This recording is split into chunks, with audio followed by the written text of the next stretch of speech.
चलिए दोस्तों, आज हम लोग फणीश्वर नाथ रेणु की उपन्यास मैला आंचल के सफ़र पे निकलते हैं। दोस्तों, जरा कल्पना करें कि आप मेरे सामने बैठे हो और मैं बिना किसी किताब वाले टोन के बिल्कुल दिल से आपको एक गांव की कहानी सुना रही हूँ।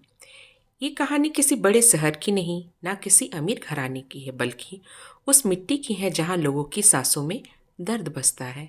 कहानी शुरू होती है एक छोटे से गांव मेरीगंज, एक ऐसा गांव जहां सुबह निकलते ही पहले लोग खेतों की तरफ चल देते हैं, हाथ में उम्मीद नहीं, सिर्फ मजबूरी लेकर।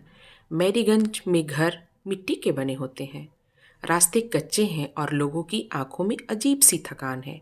यहाँ कोई सपने नहीं देखता क्योंकि पेट खाली है, तो सपना बोझ लगने लगता है। इसी गांव में एक दिन एक पढ़ा लिखा युवक आता है, डॉक्टर प्रशांत। शहर में पढ़ा, किताबों में दुनिया देखी, लेकिन गांव की हकीकत उसने पहली बार अपनी आंखों से देखी। उसकी चाल में हिचक, आंखों में सवाल और मन में डर होता है कि पता नहीं यहाँ टिक भी पाऊंगा या नहीं। गांव वाले उसे ऐसे देखते हैं जैसे कह रहे हो कि ये बाबू कुछ दिन ही रहेंगे, अपनी ड्यूटी करेगा और फिर शहर भाग जाएगा। उन्हें भरोसा नहीं होता क्योंकि उन्होंने पहले भी कई लोगों को आते देखा।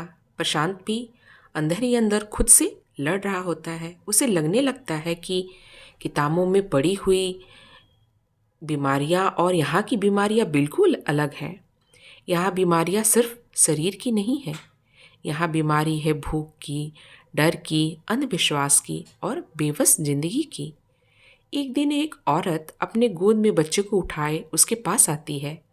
बच्चे का बदन जल रहा होता है, बुखार से कांप रहा होता है और माँ की आंखों में आंसू नहीं होते, सिर्फ खालीपन होता है। वो औरत बहुत धीरे से कहती है, बाबू बचा लो। उस पल प्रशांत के अंदर कुछ टूटता है। उसे पहली बार महसूस होता है कि वह यहाँ सिर्फ नौकरी करने नहीं आया, बल्कि किसी की आखिरी उम्मीद बनकर आया है। धीरे धीरे उसका मन बदलने लगता है। उसे समझ आने लगता है कि यह गांव सिर्फ गरीब नहीं, बल्कि सिस्टम का मारा हुआ है। हर चेहरा कुछ कहता है, हर चुप्पी के पीछे एक कहानी छुपी होती है और यहीं से एक कहानी सच में शुरू होती है, जहां एक डॉक्टर, एक गांव की जिंदगी आपस में टकराने लगती है। दोस्तों, अब कहानी थोड़ा और अंदर तक जाने लगती है। डॉक्टर प्रशांत अब सिर्फ एक बाहर से आया हुआ आदमी नहीं रह जाता। वो धीरे धीरे गांव की सांसों को महसूस करने लगता है। सुबह अब आँख खुलती है तो उसे सिर्फ पक्षियों की आवाज़ नहीं सुनाई देती, बल्कि लोगों की खांसी, बूढ़ों की कराह और कमज़ोर बच्चों की हंसी सुनाई देती है। ये सब चीज़ें उसे अंदर तक हिला देती हैं, मगर वो बाहर से चुप रहने की कोशिश करता है। अब गांव में एक और ऐसा इंसान है जो सब कुछ देख रहा होता है। गांव का बावन दास पढ़ा लिखा नहीं, लेकिन अनुभव का पहाड़ है। लोगों की चाल ढाल, नेताओं की सच्चाई, सिस्टम की गंदगी, सब कुछ जैसे उसके आंखों ने चुपचाप पी लिया है। वो कभी खुलकर नहीं बोलता, मगर उसकी खामोशी में सवाल छुपे हैं। धीरे धीरे प्रशांत और गांव वालों के बीच बातचीत शुरू होती है। पहले लोग दूर से ही देखते थे, अब धीरे धीरे बोलने लगते हैं। कोई कहता है, शहर में डॉक्टर लोग कैसे होते हैं बाबू। कोई पूछता है, बीमारी क्या सच में दवाई से ठीक होती है क्या। और कुछ लोग तो ऐसे पूछते हैं जैसे उन्हें खुद पर भी भरोसा नहीं होता। हम तो गरीब हैं बाबू, क्या हमारा इलाज हो सकता है। इन सवालों को सुनकर प्रशांत को अंदर कुछ चुभने लगता है। उसे लगता है कि उसने किताबों में जो दुनिया देखी थी, वह इस दुनिया में बहुत छोटे हिस्से की कहानी थी। असली दुनिया तो यही है जहां लोग धीरे धीरे जीते हैं और चुपचाप मर जाते हैं। एक दिन पंचायत के कुछ बड़े लोग आते हैं, चमचमाते कपड़े, बड़ी बड़ी बातें और खोखले वादे, जो प्रशांत से ऐसे बात करते हैं जैसे वो कोई सरकारी सम्मान हो। बोलते हैं, आप यहाँ रहिए, अच्छा काम कीजिए, हमें बदनामी नहीं होनी चाहिए। उनके शब्दों में गांव का दर्द नहीं होता, सिर्फ अपनी कुर्सी की चिंता होती है। और दूसरी तरफ खेतों में काम करने वाला एक बूढ़ा आदमी बैठा खांसता रहता है। खांसते खांसते उसके हाथ कांपे जा रहे थे।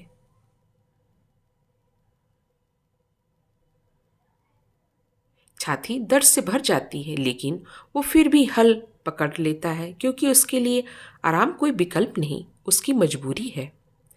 धीरे धीरे प्रशांत के मन में एक अजीब सी उलझन पैदा होने लगी। वो सोचने लगता है कि मैं इन सब के लिए क्या कर सकता हूँ। अकेला हूँ, साधन नहीं, दवाई नहीं, ऊपर से सिस्टम का झूठा खेल। कई रातें ऐसी गुजरती हैं जब वह जागता रहता है और छत को देखता रहता है, और तभी कहानी में एक और चेहरा उतरता है। कमला, सीधी सादी गांव की लड़की। धीरे धीरे प्रशांत के मन में एक अजीब सी उलझन पैदा होने लगती है। वो सोचने लगता है कि मैं इन सब के लिए क्या कर सकता हूँ। अकेला हूँ, साधन नहीं, दवाई नहीं, ऊपर से सिस्टम का झूठा खेल। कई रातें ऐसी गुजरती जब वो जागता रहता और छत को देखता रहता, और तभी कहानी में एक और चेहरा उतरता है। कमला, सीधी सादी गांव की लड़की। मगर उसकी आंखों में एक अजीब साहस होता। वो बाकी औरतों जैसी नहीं है, जो सिर्फ चूल्हा और खेत तक ही सिमट जाती हो। वो सवाल पूछती है, सोचती है और समझती भी है। वो पहली बार प्रशांत से बिना डर के बात करती है, जैसे उसे लगता है कि वो आदमी कुछ अलग है। उन दोनों की बातें शुरुआत में बहुत सामान्य होती हैं, मौसम, खेत, गांव। मगर धीरे धीरे बातों में एक गहराई आने लगती है। कोई फिल्मी प्यार नहीं, कोई बड़े डायलॉग नहीं, बस एक सुकून सा एहसास कि कोई है जो समझ सकता है। और यही है दोस्तों, कहानी धीरे धीरे सिर्फ गांव की ही नहीं रहती, वो मन के अंदर चलने वाली उथल पुथल की कहानी बनने लगती है। क्योंकि अब सवाल ये नहीं रह जाता कि प्रशांत गांव में टिक पाएगा या नहीं। सवाल ये बन जाता है कि वह खुद को इस सच्चाई से बचा पाएगा या नहीं। दोस्तों, अब कहानी थोड़ा और अंदर तक उतर जाती है, बिल्कुल ऐसे जैसे मिट्टी में पैर धंसने जाते हैं। प्रशांत को अब साफ दिखने लगता है कि गांव की सबसे बड़ी बीमारी सिर्फ शरीर की नहीं, लोगों की सोच से जकड़ी हुई है। यहाँ लोग बीमार से कम, गरीबी से ज़्यादा डरते हैं। उन्हें लगता है कि अगर बीमार पड़ गए तो खेत कौन जाएगा, चूल्हा कौन जलाएगा, घर कैसे चलेगा। यही डर धीरे धीरे उनकी हिम्मत को खा जाता है, और ये हालत से लड़ने की जगह उन्हें अपना भाग्य मानने लगते हैं। गांव में अब उसकी पहचान बनने लगी, लेकिन पूरी तरह भरोसा अभी भी नहीं होता। बच्चे उसके पीछे चलते हैं, बूढ़े भी उससे दूर देखते हैं, और औरत उसके सामने आने से 10,000 बार सोचती हैं। सबके मन में एक ही बात है, ये भी कहीं हमें छोड़कर चला गया तो। क्योंकि उन लोगों ने बहुत देखे जो ऐसे लोग, जो बड़े सपने लेकर आते हैं और थोड़े दिन बाद चुपचाप चले जाते हैं। इसी बीच गांव की राजनीति धीरे धीरे सामने आने लगती है। पंचायत के नेता, जमींदार के आदमी, और वो लोग जो सिर्फ अपने फायदे के लिए गांव की जिंदगी को मोहरे की तरह इस्तेमाल करते हैं। उन्हें डर लगता है कि ये पढ़ा लिखा डॉक्टर अगर ज़्यादा लोगों के दिल में बस गया तो उनकी पकड़ ढीली हो जाएगी। वो बाहर से तारीफ करते हैं, लेकिन अंदर ही अंदर उसके लिए खिलाफ वाला माहौल बनाने की कोशिश करने लगते हैं। एक दिन गांव में एक बड़ा मामला खड़ा हो जाता है। किसी गरीब किसान का बेटा गंभीर रूप से बीमार पड़ जाता है। हालत इतनी खराब कि सांसें भी गिनती की बची हों। घर में चीख पुकार नहीं होती, बस एक अजीब सा सन्नाटा, जैसे सब अंदर ही अंदर टूट चुके हों। उसकी माँ बार बार बच्चे के माथे पर हाथ फेरती रहती है, जैसे अपने स्पर्श से ही बुखार उतार देना चाहती हो। बाप एक कोने में बैठा रहता है, आंखें जमीन में गड़ी रहती हैं, क्योंकि उसे लगता है कि वो कुछ भी नहीं कर सकते। प्रशांत दौड़कर वहां पहुंचता है, मगर उनके पास ना सही दवाई है, ना जरूरी उपकरण। वो सब कुछ करता है जो उस वक्त उसके पास होता है। उसके हाथ कांपते नहीं, लेकिन उसका दिल कांपता है। पहले बार एहसास होता है कि सिर्फ नियत काफ़ी नहीं होती है, सिस्टम भी जरूरी है, साधन भी चाहिए। वह उस बच्चे को बचाने की पूरी कोशिश करता है, और किसी तरह मामला संभल भी जाता है। लेकिन प्रशांत के अंदर कुछ टूट जाता है। वो बच्चा किसी तरह बच तो जाता है, लेकिन प्रशांत के मन में एक भारी सा बोझ बैठ जाता है। उसे लगता है कि वो हर बार भगवान की तरह नहीं पहुंच सकता। वह अकेला है, कमजोर है और यह व्यवस्था बहुत बड़ी है। उस रात उसे नींद नहीं आती। वो देर तक बाहर बैठकर आसमान की तरफ देखता रहता है और सोचता है कि क्या वाकई वो यहाँ कुछ बदल सकता है या बस कुछ को धोखा दे सकता है। कमला अब उसकी जिंदगी का अहम हिस्सा बनने लगी। वो उसके लिए सिर्फ एक लड़की नहीं रह जाती, बल्कि उसका सहारा बन जाती है। गांव के लोग इस बात को अलग अलग नज़र से देखते हैं। कुछ लोग अच्छा लगता, कुछ लोग को बुरा और कुछ सिर्फ अफवाहें फैलाने में लगे रहते। लेकिन कमला इन बातों से ज़्यादा नहीं डरती।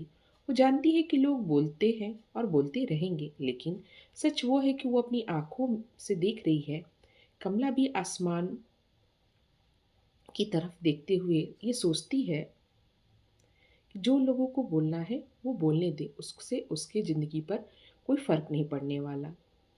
उसके घर की हालत अच्छी नहीं और समाज का डर हर वक्त उसके सिर पर बैठा रहता है।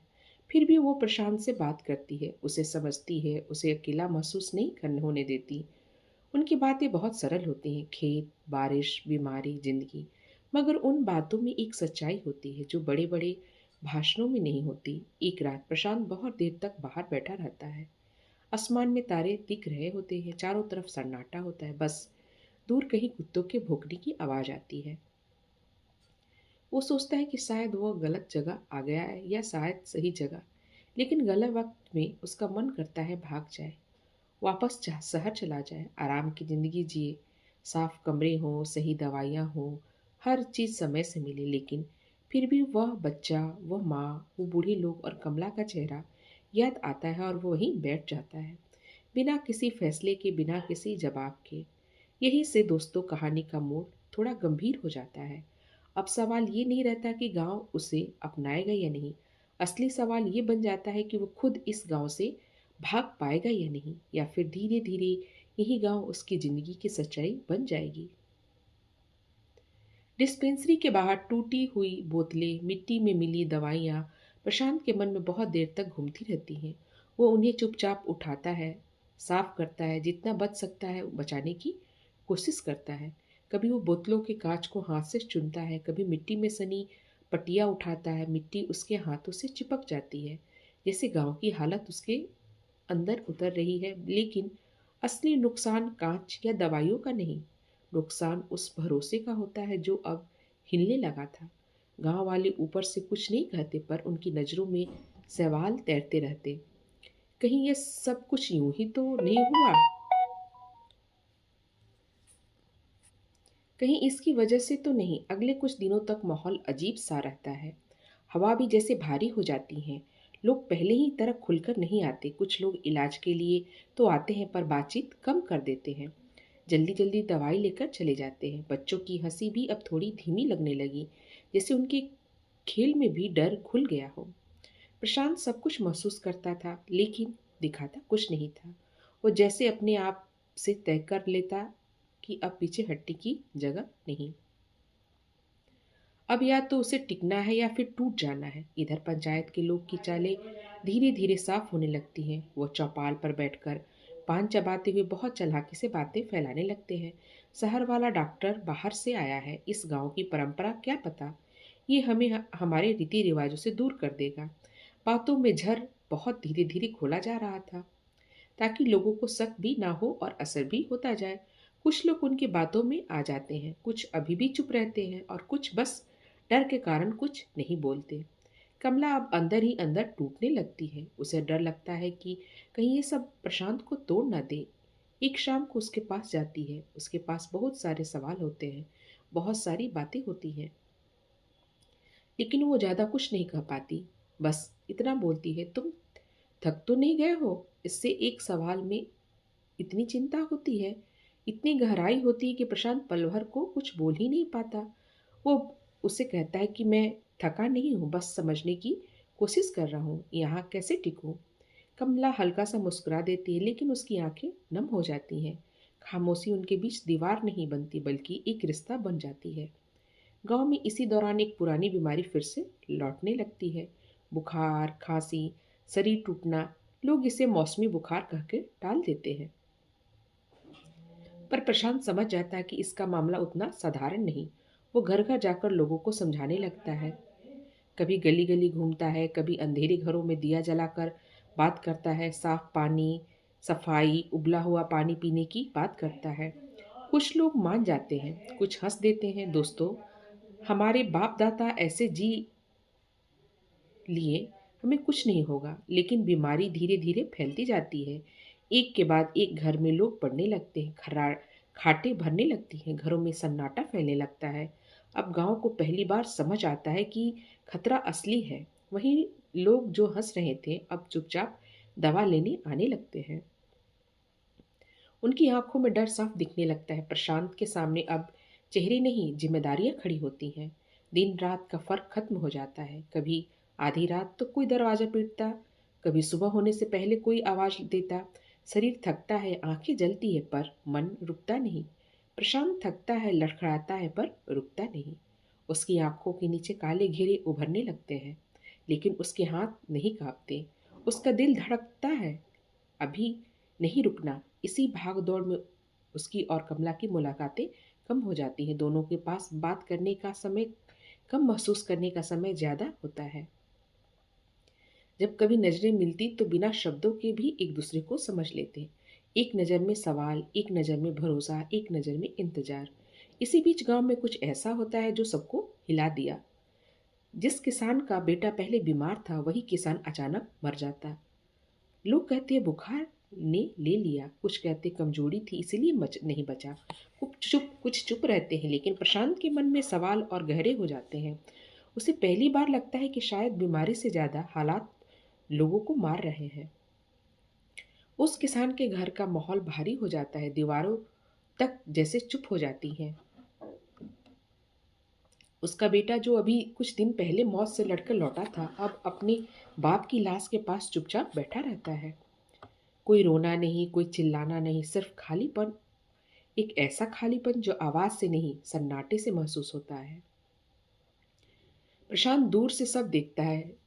वो पास जाना चाहता है, पर उसके पैर जैसे जमीन में जड़ पकड़ लेते हैं। उसे लगता है कि वो कहीं नहीं जा सकता, चाहे सच में हो या ना हो। उसका दिल खुद को सवाल पूछता है, अगर मेरी दवाइयाँ ज़्यादा होती तो, अगर सिस्टम ठीक होता तो, अगर पहले मैं पहले पहुंच गया होता तो। और वहीं उस शाम कमला पहली बार उसके कंधे पर अपना हाथ रख देती है। बिना बोले, बिना कुछ कहे, बस एक हल्का सा स्पर्श। ना कोई सवाल, कोई सिर्फ साथ होने का एहसास। और उस पल में प्रशांत पूरी तरह टूट भी जाता है और मजबूत भी। यहीं से दोस्तों, कहानी अब सिर्फ गांव की नहीं रह जाती, अब दिलों की कहानी बनने लगती है। अब कहानी में गहराई में उतर जाती है, बिल्कुल वैसे जैसे नदी का पानी ऊपर से शांत दिखता है, लेकिन अंदर तेज धाराएं चल रही होती हैं। किसान की मौत के बाद पूरा गांव जैसे धीरे धीरे बदलने लगता है। पहले जो चीजें समान लगती थी अब डराने लगती हैं।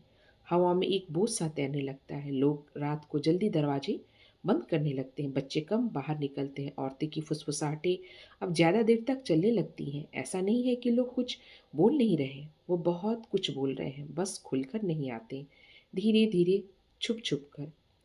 प्रशांत के भीतर भी एक अजीब सा खालीपन आने लगता है। वो दिन भर लोगों के बीच रहता है, लेकिन अपने अंदर खुद से बातें नहीं कर पाता। कभी कभी उसे लगता कि वो यहाँ अनजान नहीं, अब वो खुद को भी पहचानना छोड़ रहा है। दवाइयाँ बांटना आसान है, लेकिन लोगों के डर को समझना, उसके मन का अंधेरा हटाना बहुत मुश्किल। अब गांव वालों की निगाहें इस प्रशांत पर बदलने लगती हैं। कुछ के लिए वो उम्मीद का आखिरी सहारा बन जाता है, तो कुछ के लिए अनजान खतरा। कोई उसे देखकर मन ही मन दुआ करता है, और कोई मन ही मन उसे दोषी ठहराता है। अब वो सिर्फ एक डॉक्टर नहीं रहता, वो लोगों की बहस का विषय बन गया है। इसी बीच पंचायत और जमींदारों की तरफ से दबाव और बढ़ने लगता है। अब उनकी बातें सिर्फ कानों तक नहीं रहती, वो छोटे छोटे काम रुकवाने लगते हैं। कभी पानी के मटके गायब हो जाते, कभी क्लिनिक के सामने गोबर फेंक दिए जाते। सब कुछ इतना चुपचाप होता कि कोई खुलकर आरोप लगा भी नहीं सकता था, लेकिन संदेश साफ होता है, तुम अब हमें पसंद नहीं हो। कमला ये सब देखकर अंदर से कांप जाती, लेकिन वह डर को अपने चेहरे पर नहीं आने देती। वह अब पहले से ज़्यादा खामोश हो जाती, लेकिन उसकी मौजूदगी पहले से ज़्यादा गहरी हो जाती। कभी वो प्रशांत के लिए पानी का घड़ा रख जाती, कभी बिना कुछ कहे एक कप चाय सामने रख जाती। वो ज़्यादा बात नहीं करती, लेकिन हर छोटी चीज़ में वो उसका साथ देती। एक दिन अचानक गांव में एक और मुश्किल खड़ी हो गई। तेज बारिश शुरू हो जाती, पहले हल्के फुहारे पड़ती, गांव खुश होता, खेतों में पानी मिल जाता, सूखी मिट्टी सांस लेने लगती, लेकिन बारिश रुकती नहीं। दिन रात अब पानी दिन रात गिरता रहता, कच्चे घरों की दीवारें गीली होने लगती, छप्पर टपकने लगते, मिट्टी की सड़कें दलदल बन जाती, और इसी बारिश के साथ बीमारी और तेज से फैलने लगी। अब हालात ये हो जाती कि आधा गांव बुखार ठंड से जूझने लगा। कहीं बच्चा कांप रहा है, कहीं बूढ़ी औरतें खांस रही हैं, कहीं जवान आदमी बिस्तर से उठ ही नहीं पा रहा। प्रशांत एक घर से दूसरे घर भागता है, कभी फिसल जाता है, कभी कीचड़ में गिर जाता है। उसके कपड़े गंदे हो जाते हैं, शरीर थक जाता है, लेकिन वो रुकता नहीं। बारिश की एक रात कुछ ऐसा होता है जो उसकी सोच को पूरी तरह बदल देता है। एक झोपड़ी की छत अचानक गिर जाती है, अंदर एक बूढ़ी औरत, एक छोटा पोता दब जाते हैं। चारों तरफ अफरा तफरी मच जाती है, लोग डर के मारे बाहर खड़े हो जाते हैं, कोई अंदर जाने की हिम्मत नहीं करता। लकड़ियां टूट चुकी होती हैं, छप्पर और मिट्टी का ढेर बन चुका होता है। प्रशांत बिना सोचे समझे अंदर घुस जाता है। मिट्टी उसके हाथों में भर जाती है, बारिश उसके बालों से टपकती है, सांस लेना मुश्किल हो जाता है। लोग बाहर से चिल्लाते हैं, मत जाओ अंदर, छत पूरी तरह गिर जाएगी। लेकिन वो नहीं रुकता, वो अपने हाथों से मिट्टी हटाता है, टूटे हुए बांस हटाता है, और आखिरकार उस बच्चे के हाथ को पकड़ लेता है। लड़का रो रहा होता है, बूढ़ी औरत बेहोश पड़ी होती है। वो जैसे तैसे दोनों हाथों को बाहर निकाल लाता है। उस रात पूरे गांव ने पहली बार उसे सिर्फ शहर वाला डॉक्टर की तरह नहीं, बल्कि इंसान की तरह देखा। बारिश थमती है, लेकिन उसके बाद गांव की हालत और खराब हो जाती है। घर टूट चुके होते हैं, अनाज भीग चुका होता है, कई जगह जल भर जाता है। अब भूख की आहट भी सुनाई देने लगती है। लोग रात को खाली पेट सोने लगते हैं। प्रशांत पहली बार डर को साफ महसूस करता है, बीमारी से नहीं, बल्कि इस बात से कि अगर हालात यूं ही रहे तो लोग सच में टूट जाएंगे। और इस सब के बीच एक शाम कमला बहुत देर तक अकेली बैठी रहती है। प्रशांत उसके पास जाता है, पर वह कुछ नहीं कहती, बस आसमान में बादलों को देखती रहती है। थोड़ी देर बाद वो धीरे से इतने भर कहती है, अगर तुम चले गए तो हम क्या करेंगे? और उस सवाल में डर भी था और भरोसा भी, और कहीं बहुत गहरा अपनापन भी। जो जो दोस्तों, अब जरा ध्यान से सुनिए। गांव मैरीगंज की कहानी अब धीरे धीरे और गहरी होने लगी थी। डॉक्टर प्रशांत अब पूरी तरह गांव के जीवन का हिस्सा बन चुके थे, लेकिन अंदर ही अंदर उनका दिल अब भी उलझा रहता था। कभी उन्हें लगता कि वह सही जगह आ गए हैं, तो कभी मन करता कि सब छोड़कर शहर को लौट जाएं। पर जैसे जैसे वो गांव के लोगों के दुख दर्द करीब से दिखने लगे, उनका मन पिघलता चला गया। कोई बुजुर्ग जो बरसों से बिना दवा के जी रहा है, कोई बच्चा जो बुखार में तड़पता है, कोई औरत जो चुपचाप अपना दर्द छुपाकर काम करती है। ये सब बातें उनके दिल में घर करने लगी। उसी दौरान लक्ष्मी का स्वभाव और भी गहराई से उभरने लगा। वो सिर्फ एक साधारण लड़की नहीं थी, बल्कि उसके अंदर एक अजीब सी समझदारी और अपनापन था। वो दूसरे की बात बिना बोले समझ जाती। जब डॉक्टर थके हारे बैठते तो वो बिना कुछ कहे पानी रख देती, कभी हल्की सी मुस्कान दे देती। वो मुस्कान दोस्तों सीधा दिल तक उतर जाती। डॉक्टर को खुद समझ नहीं आता कि यह गांव, ये लोग और ये खासकर ये लड़की उनके दिल को इतना क्यों छू रही है। गांव में इस तरह राजनीति की हवा धीरे धीरे तेज होने लगी। नेताओं की नज़र अब मैरीगंज पर पड़ने लगी थी। कुछ लोग विकास के नाम पर गांव को इस्तेमाल करना चाहते थे, तो कुछ लोग सिर्फ अपनी कुर्सी मजबूत करना। मास्टरनी तो जो पहले से ही गांव की हालत से दुखी रहती, अब वो खुलकर बोलने लगी। वो बच्चों को पढ़ाते पढ़ाते उन्हें गांव, समाज, इंसानियत का असली मतलब समझाने लगी। उन्हें लगता था कि अगर आने वाली पीढ़ी नहीं बदली तो ये मेलापन कभी नहीं धुलेगा। इधर डॉक्टर प्रशांत के मन में भी एक अजीब सी लड़ाई चल रही थी। उन्हें शहर की सुविधाएं याद आती थी, साफ अस्पताल, दवाइयाँ, मशीनें, आरामदायक जिंदगी। लेकिन फिर सामने किसी बीमार बच्चे की सुनी आंखें आ जाती, वो सब कुछ भूल जाते। अब वो सिर्फ डॉक्टर ही नहीं रह गए थे, वो इस गांव की धड़कन बनने वाले हैं। उनकी नींद कम हो जाती थी, लेकिन मन थोड़ा थोड़ा मजबूत होने लगा था। लक्ष्मी और डॉक्टर के बीच एक अनकही समझ बनती जा रही थी। दोस्तों, कोई प्यार का इजहार नहीं, कोई बड़े बड़े वादे नहीं, बस एक खामोश रिश्ता जो शब्दों का मोहताज नहीं। लक्ष्मी जब खेतों से लौटती तो उसके हाथ से मिट्टी से सने होते, माथे पर पसीना बूंदे, और डॉक्टर उसे देखकर यही सोचते कि ये तो असली जिंदगी है। उन्हें लगता कि शहर के चकाचौंध के सामने इस गांव की सादगी कहीं ज़्यादा अच्छी है। लेकिन हर कहानी में एक सन्नाटा भी है। दोस्तों, गांव में अचानक एक बीमारी फैलने लगी, लोग डरने लगे, अफवाहें उड़ने लगी। कुछ लोग डॉक्टर पर शक करने लगे कि ये बाहर से बीमारी लाए हैं। ये बात डॉक्टर के दिल को चुभ गई। उन्होंने तो सबके लिए अच्छा ही सोचा था, फिर भी लोग सवाल करने लगे। उस रात वो बहुत देर तक जागते रहे, आसमान की तरफ देखते रहे और मन ही मन खुद से पूछते रहते, क्या मैं सच में यहाँ का हो पाऊंगा। और यही दोस्तों यह भाग खत्म करते हैं, और अगले हिस्से में बताऊंगी कि बीमारी का असर क्या होता है, गांव के रिश्तों में कैसी दरार पड़ती है और डॉक्टर का मन किस ओर झुकता है। तो दोस्तों, अब कहानी एक ऐसे मोड़ पर आ गई थी जहां सब कुछ थोड़ा भारी भारी लगने लगा था। गांव मेरीगंज में जो बीमारी फैली थी, अब सिर्फ शरीरों में नहीं, रिश्तों को भी बीमार करने लगी। हवा में एक अजीब सा तनाव तैरने लगा था। लोग आपस में खुलकर बात नहीं करते, बस आंखों से इशारा करते। होठों पर फुसफुसाहट रहती और दिलों में डर पलने लगा था। सब की नज़रें चारों तरफ घूमने लगी थी, और सबसे ज़्यादा असर पड़ा डॉक्टर प्रशांत पर, जिन्हें गांव ने कभी उम्मीद की तरह अपनाया ही नहीं था। उनको हमेशा सवालों के घेरे में रखा था। डॉक्टर के मन में पहली बार बहुत गहरी थकान उतर आई। ये सिर्फ शरीर की थकान नहीं थी, बल्कि आत्मा की थकान। वो अक्सर अपनी चारपाई पर चुपचाप बैठे आसमान की तरफ देखते रहते, बिना बोले, बिना कुछ किए। छत के कच्चे टीन में हवा लगती थी तो हल्की सी आवाज़ होती, और उसी आवाज़ से उनके मन में यादें भी टकराती थीं।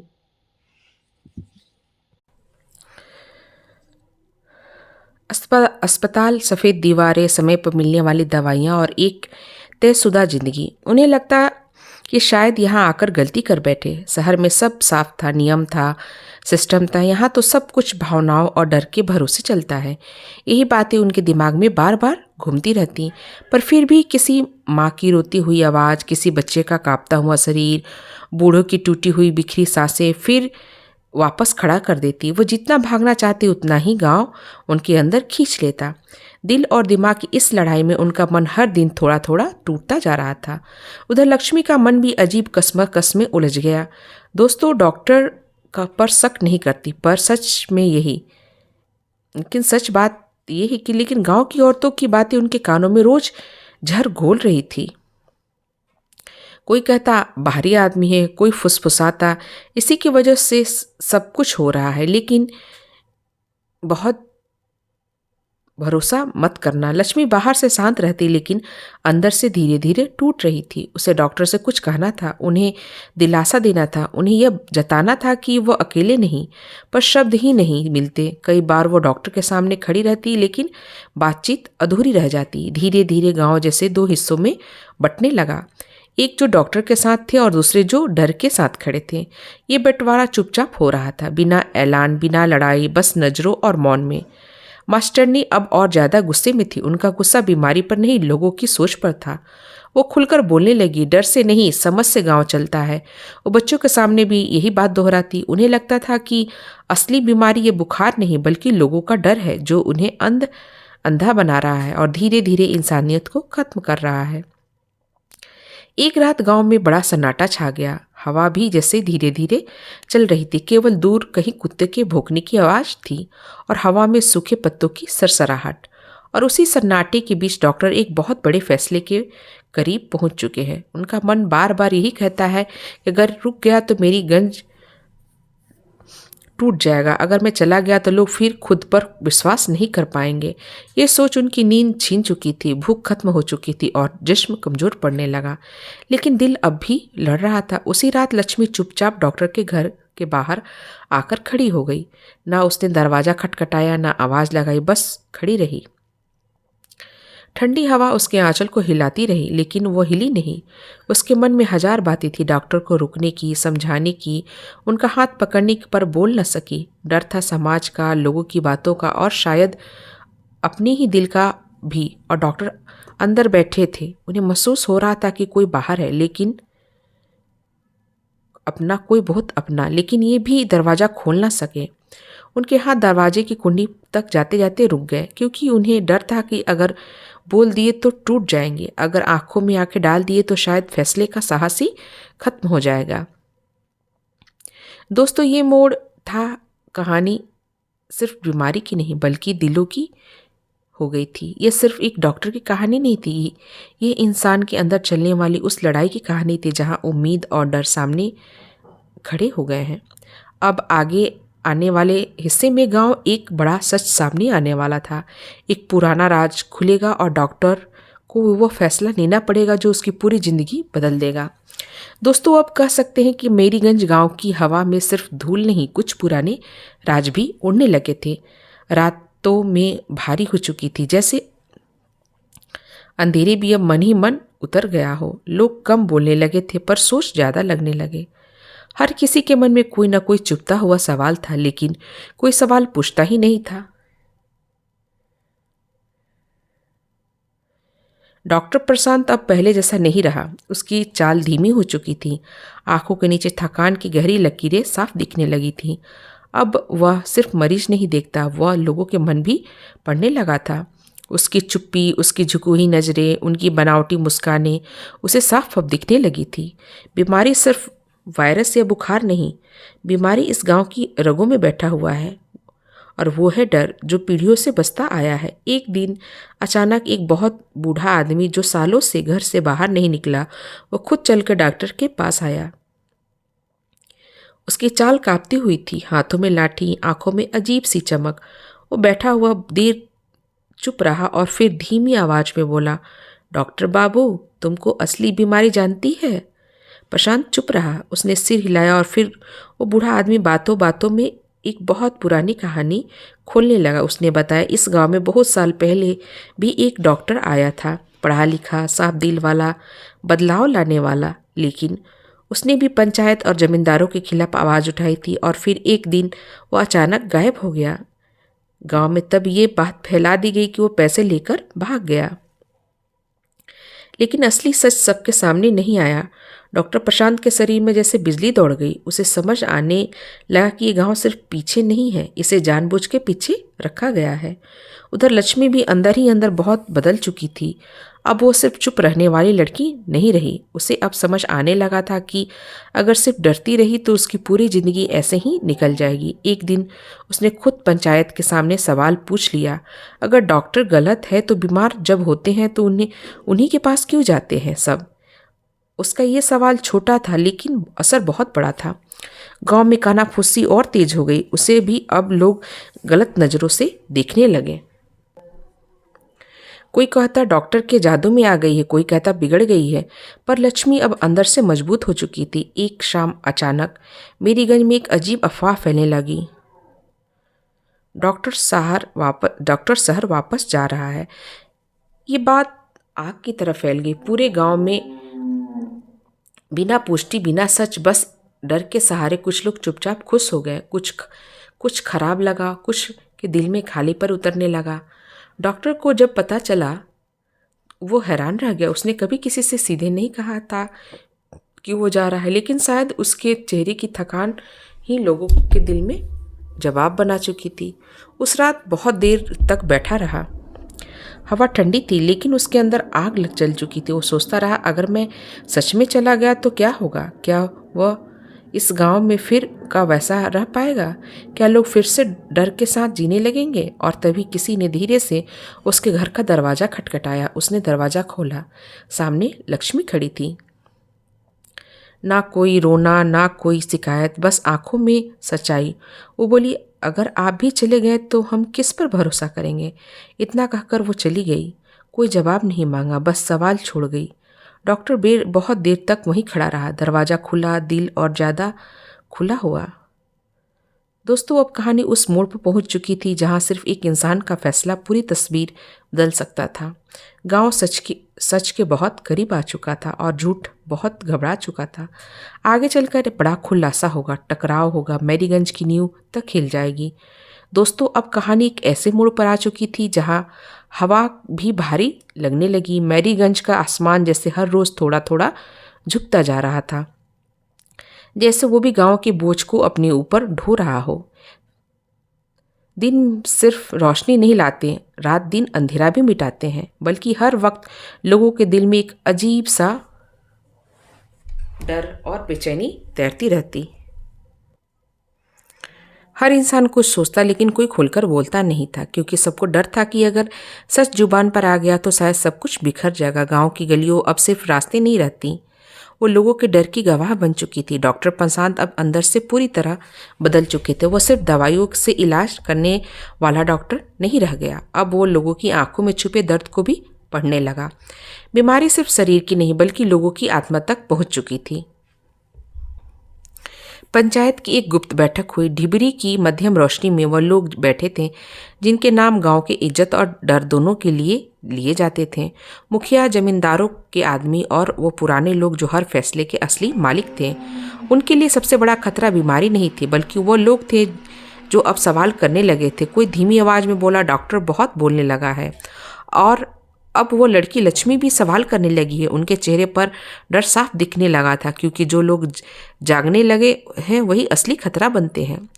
उधर लक्ष्मी भी धीरे धीरे अपने अंदर एक नई ताकत महसूस करने लगी थी। जो लड़की पहले सिर्फ चुप रहना जानती थी, अब औरत के बीच बैठकर बातें करने लगी।